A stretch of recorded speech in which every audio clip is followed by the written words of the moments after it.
how you can install Microsoft Word in your laptop for free. Now before we start, if you are new to our channel, head down below and hit the subscribe button so you don't miss out on our future videos. Now let's begin. So the first thing you'll want to do is open up your Microsoft shop. Now after you open Microsoft Store, just wait for it to load and search for Office. After you search for Office, hit enter. And there you can see there are a lot of versions of Office, Microsoft Office. Now the one you'll want to install is Microsoft 365 because this is the only one that's free.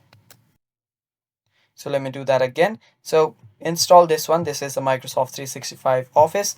Open it up and hit install. Now after you've installed it, just open it up and log in into it with your Microsoft account, and you'll be able to use Microsoft's different apps and services using this. So that is all for the video, guys. I hope you guys found that helpful, and if you did, hit the like below and stay tuned for more. Bye bye.